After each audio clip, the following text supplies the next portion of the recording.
I see in studio Merle Eldridge, the Director of Donor Recruitment and Mobile Collections for Mississippi Blood Services. You're not going to acknowledge them? No, I'm not even going to say anything. Okay.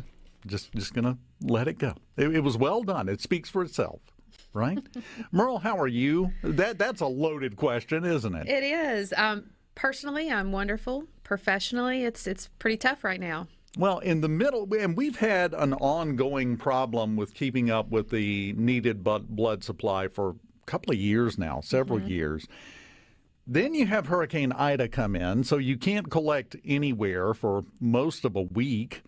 That doesn't help. Where are we at right now on blood supplies in the state of Mississippi? Right now, the state is in an emergency level. We have less than a day supply in most of our blood types. We were unable to put any of our mobile coaches on the road Monday, just simply because of the safety of our staff, our donors, and for the general public that may be on the highway with our coaches. And so that was a loss of upwards of 200 units just in one day. Right now, we're only filling hospital orders at about 50%. So that means if a hospital orders 100 units that morning, we may be able to get them 50 of what they need.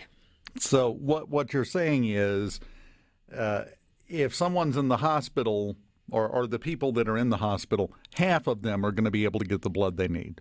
That's correct. That's correct. So we're hearing on a daily basis from families and patients that are being told that the product's not available for them. Or, the other thing that you're hearing is that elective surgeries are being pushed back. COVID has done a lot of that, which I hate to say thankful for COVID, but COVID has pushed some of those elective surgeries back. So that's helped us some be able to get those emergency needs filled.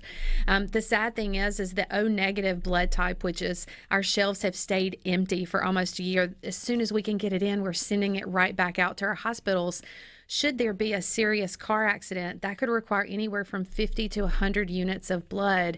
And 9.9 times out of 10, the product used is O negative. And we just simply don't have it on the shelves. And a lot of people think, well, if that should happen, I'll go in and donate. But that's not how it works. It's the blood that's on the shelf right now that saves lives. Because when you go in to donate, and let's walk through this process since you brought that up. When you go in to donate, they don't draw it out into a bag and just immediately ship it right then and drive it over to the hospital. There's a process here. That's right. When you come in and donate, it's probably a 24 to 48 hour process before we have it available for our hospitals. It has to go through testing, through our lab. So there's several steps that have to be taken before it's actually ready for a patient. So just going in right then and donating, it helps, but it doesn't help with that current situation. We have to build this up in advance. That's right. And I think, we've struggled to get our feet under us for over a year now, ever since. So remember, we had the flood in Flowood. The beginning of 2020 came right up to our parking lot. We had pandemic, we had tornadoes, we had more pandemic, we had ice storm that we had to close down for an entire week. More pandemic. And then with a hurricane, we have just been gut punched over and over again. And it has severely impacted not only our blood supply in the state of Mississippi, but also nationally. And in the past, we've been able to work with our national partners to get what we need when we didn't have it. Nobody has it. Not a single state in our country has the blood supply that they need. Well, and the pandemic, of course, and, I was out there several times last year, made some people hesitant to go into any type of medical or medical adjacent situation. We've worked past some of that now, I think. But now we have to get past the natural disasters and everything else. It seems like every time we turn around, there's another stumbling block, which makes it doubly important when you see the opportunity to give. It's a sunny day today, for example, just as an example. You've got to take it while it's open, because there's no guarantee it's going to be open next week. That's right. Well, and there's some misconceptions. So with COVID, there's some misconceptions that's hurt us. One is that people think if they've been vaccinated, they can't donate. That's not true. There is no waiting period when you've received the COVID vaccine. The other thing is people think that once they've had COVID, they can't donate. Once you're 14 days symptom free, you can come in and donate. And the other things we hear is just like you said, today's a sunny day. Well, if it's a sunny day, people go, I'd rather be outside. I'd rather enjoy the day. If it's a rainy day, well, I don't want to get out in the rain. So what we're asking people to do is stop and think about those hundreds of patients in the hospital across the state, the ones that are needing that simple product that you can give in an hour of your time. That's what we want you to think about. Think about the patients. Think about the parents who are being told that the product's not there for their child, or the husband that's being told that the product's not there for their wife. It's so important for us to keep that top of mind. Come in and donate, regardless of the weather, regardless of what you have going on. Think about what's important to do right now. And all of the things that we always say, you go in and give 30 minutes of your time, you could save up to 3 lives. That's right. That's right. What else can you do that you can truly be a hero to up to 3 people? I mean, an hour of your time, save 3 people. There's not many other things you can do that's what happens. There's really not. And we can't undersell this part, Merle. You get a snack. You do get a snack, and there's an ongoing debate: Oreos or Nutter Butters. Really? Yes, that's the debate among blood donors. Is what am I doing it for? Am I doing it for the Nutter Butter, or am I doing it for the Oreo? Which one's winning? Nutter Butter wins hands down every time. Really? Yeah, I'm Team Oreo all the way. I would have guessed Oreo. But Nutter Butter is almost always a landslide winner. I did not expect that because I'm not a fan of Nutter Butters. So I don't know. Do they get milk to dunk the Oreos in, or do they need to go get their own milk? They have to bring their own milk, Okay, which is maybe what the problem is.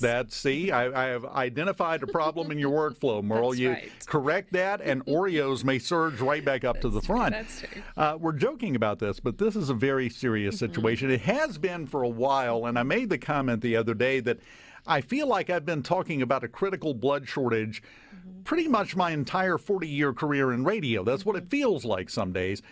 And as a result, I think sometimes we have become a little bit immune to these pleas and these conversations, but it's such a different situation now than we have ever seen before. And that's not hyperbole. That's not hyping it. When you have 10 people in the hospital and you've got enough blood for 5 of them, that's a problem. We bare minimum, we have to get it to where if you've got 10 people that need blood, we have blood for 10 people. That's not that much to ask, I don't think. I don't think so either. You know, we've tried to make it really easy for people to donate. We have anywhere from 5 to 8 blood drives every single day across the state. We have a location in Cleveland, Oxford, and Flowood. Flowood is actually also open on Saturdays from 7:30 to 2:30. We have the ability for you to find drives near you by simply typing in your zip code on our website. We've also tried to help you save time. You can complete your online questionnaire the morning of your donation. So we have tried everything to make this a super easy process to get more people to come out. But like you said, this has been an ongoing thing for what seems like years. I've been with Mississippi Blood Services for 7 years now, and every single year blood donor recruitment has gotten more and more challenging just in itself. But then you add on top of that all of the things that seem to be constantly hitting us from behind, in between the, like we said, the pandemic, the flood, the weather, the hurricanes. It has really made it so challenging. And the scary thing is a lot of people do constantly hear us, and we've become white noise in that critical messaging, which has also compounded the problem. But if you ever want to just come in and come see our shelves, I'll take you on a tour. I will take you to the back and show you what our shelves look like, and it's pretty scary. And it's easy to fix. All you have to do is go give blood. All 3 of the locations are open today. Do we have the blood drives going again now? Yes, we are back up and running with our blood drives, and we have about 5 blood drives going out today across the state. We are open on Labor Day. We do have special hours at our centers. We'll be 7:30 to 2:30 in Flowood, 9 to 2:30 at our Cleveland and Oxford locations. But we also have blood drives going out that day. So visit our website or call 601-368-2673, and they're going to help you find something close to you. Just a quick question. If someone has donated blood, how long is it before they can donate again? 56 days. 56 days. So 2 months is a good rule of thumb. Every 2 months you could come in and donate whole blood.